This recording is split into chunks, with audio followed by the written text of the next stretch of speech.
భూమిని సుసంపన్నం చేసి సమస్త జీవకోటికి ఆహారాన్ని ప్రసాదించిన కథ ఇది.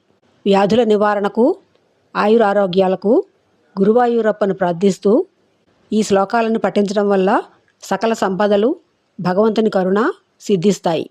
ఈ శ్లోకాలు శ్రీమద్ భాగవత సారాంశమైన నారాయణీయంలోనివి. శ్రీ మహావిష్ణువు అంశగా జన్మించిన పృథువు కథ. ఓం నమో నారాయణాయ. జాతస్య ధ్రువకుల ఏవ తుంగకీర్తే రంగస్య వ్యజనిసుతః సవేన నామా యద్దోష వ్యధితమతిః సరాజవర్య స్త్వత్పాదే నిహితమనా వనంగతోభూత్. ధ్రువవంశంలో పుట్టిన గొప్ప కీర్తిమంతుడైన అంగుడు అనే రాజుకు వేణుడు అనే కుమారుడు జన్మించాడు. ఆ వేణుని దుర్గుణాల వల్ల దుఃఖించిన ఆ రాజశ్రేష్ఠుడు తన మనస్సును నీ పాదాలపై లగ్నం చేసి సమస్తాన్ని వదిలిపెట్టి అడవికి వెళ్ళిపోయాడు. పాపోపిక్షితిత పాలనాయ వేనః పౌరాధ్యై కృపనిహితః కఠోరవీర్యః సర్వేభ్యో నిజబలమేవ సంప్రశంసన్ భూచక్రే తవ యజమాన్యయం న్యరౌత్సీత్. వేణుడు పాపాత్ముడైనప్పటికీ పౌరులు మరియు మంత్రులు భూమిని పాలించడానికి అతనిని రాజుగా చేశారు. అతడు కఠినమైన పరాక్రమం కలవాడు.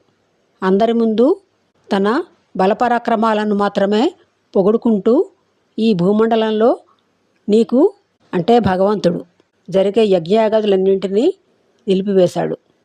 సంప్రాప్తే హితకథనాయ తాపసౌఘే మత్తోన్యో భువనపతిర్నకశ్చనేతి త్వన్నిందావచనపరో మునీశ్వరైస్థైః శాపాగ్నౌ శలభదశామనాయి వేనః.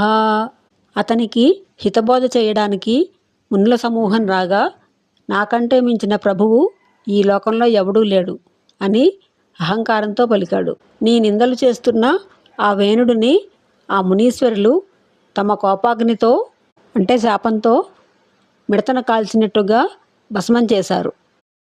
తన్నాసాత్ ఖలచనభీరుకైర్మునీంద్రై స్తన్యాత్రా చిరపరిరక్షితే తదాంగే త్యక్తాఘే పరిమదితా దధోరుదండ దోర్దండే పరిమదితే త్వమావిరాసీః. వేణుని మరణం తరువాత దుర్మార్గుల వల్ల రాజ్యానికి కీడు జరుగుతుందని భయపడిన మునీంద్రులు వేణుని తల్లిచే బహుకాలం సంరక్షించబడిన ఆ వేణుని దేహాన్ని మధించారు. ముందుగా తొడలను మధించగా పాపస్వరూపుడు జన్మించాడు. ఆ పాపం తొలగిపోయిన తరువాత ఆ దేహం యొక్క చేతులను మధించగా, ఓ స్వామి, నీవు పృథువుగా అవతరించావు. విఖ్యాతః పృథురితి తాపసోపదిష్టైః సూతాద్యైః పరిణుతభావి భూరివీర్యః వేనార్త్యా కబలిత సంపదం ధరిత్రీ మాక్రాంతాం నిజధనుషా సమామకార్షీః. మునుల ఉపదేశంతో సూతాది వంద్యమాగధులు రాబోయే నీ గొప్ప పరాక్రమాన్ని స్తుతించగా నీవు పృథువు అనే పేరుతో ప్రసిద్ధి చెందావు. వేణుని దుష్పరిపాలన వలన సంపదలన్నీ తనలో దాచుకున్న భూదేవిని నీవు నీ ధనస్సును ఎక్కుపెట్టి భయపెట్టి ఎత్తుపల్లాలు లేకుండా సదును చేసి వశపరుచుకున్నావు. భూయస్తాం నిజకుల ముఖ్య వత్సయుక్తైర్ దేవాద్యైః సముచిత చారు భాజనేషు అన్నాదీన్యభిలషితాని యాని తాని స్వచ్ఛందం సురభితను మధూదుహస్త్వం. ఆ తర్వాత ఆవులు సురభి రూపాన్ని ధరించిన ఆ భూదేవి నుండి దేవతలు మొదలైన వారు తమ తమ జాతికి చెందిన ముఖ్యులను దూడలుగా చేసి తగిన అందమైన పాత్రలలో తమకు ఇష్టమైన అన్నము, ఔషధాలు మొదలైన వాటిని స్వేచ్ఛగా వెతుకుతున్నట్లు నీవు చేశావు. తద్వారా లోకానికి ఆహారాన్ని ప్రసాదించావు. ఆత్మానం యజసి మఖైస్త్వయి త్రిధామన్నారబ్ధే శతతమవాజి మేధయాగే స్పర్ధాలుః శతమకయేత్య నీచవేషో హృత్వా స్వం తవ తనయాత్ పరాజితోభూత్. ఓ వైకుంఠనాథ, నీవు అనేక యజ్ఞాలతో నిన్ను నీవే పూజించుకుంటూ 100వ అశ్వమేధ యాగం ప్రారంభించినప్పుడు దేవేంద్రుడు అసూయతో నీచమైన పాషండ వేషం ధరించి వచ్చి యాగాశ్వాన్ని దొంగిలించాడు. కానీ నీ కుమారుడి విజిత్వాశ్వుడు చేతిలో పరాజయం పాలయ్యాడు. దేవేంద్రం ముహురితి వాజినం హరంతం వహ్నౌతం మునివరమండలే జుహూషా వృందానే కమలభవే క్రతోః సమాప్త సాక్షాత్వం మధురిపుమైక్షద స్వయం స్వం.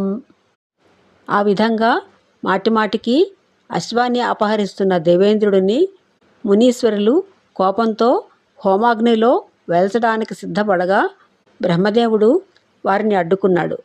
ఆ యాగం ముగిసిన తరువాత సాక్షాత్తు మధుసూదనుడవైన నిన్ను నీవే స్వయంగా దర్శించుకున్నావు. భగవంతుడే భగవంతుని దర్శించడం ఇక్కడ విశేషం. తద్దత్తం వరముపలభ్య భక్తిమేకాం గంగాంతే విహితపదః కథాపి దేవ సత్రస్తం మునినివహం హితాని సంసన్నైక్షిష్టాః సనకముఖాన్ మునీన్ పురస్తాత్. ఓ దేవా, ఆ శ్రీహరి అనుగ్రహించిన ఏకాంత భక్తి అనే వరాన్ని పొంది గంగానదీ తీరంలో నివసిస్తూ ఒకనాడు సత్రయాగం చేస్తున్న మునుల సమూహానికి హితోపదేశం చేస్తుండగా నీ కన్నుల ఎదుట సనకాది మునులను నీవు దర్శించావు. విజ్ఞానం సనకముఖోదితం దధానః స్వాత్మానం స్వయమగమో వనాంతసేవీ తత్తాదృక్ పృథువపురీశ సత్వరం మే రోగౌఘం ప్రశమయవాతగేహవాసిన్. ఆ సనకాది మునులు ఉపదేశించిన ఆత్మజ్ఞానాన్ని పొంది అడవికి వెళ్ళి తపస్సు ఆచరించి నీ అంతట నీవే పరమాత్మలో ఐక్యం చెందావు. అటువంటి గొప్ప పృథు మహారాజు అవతారం ధరించిన ఓ గురువాయూరప్ప, వాతాలయవాస, దయచేసి నా రోగాల సమూహాన్ని త్వరగా నయం చేసి కాపాడు స్వామి.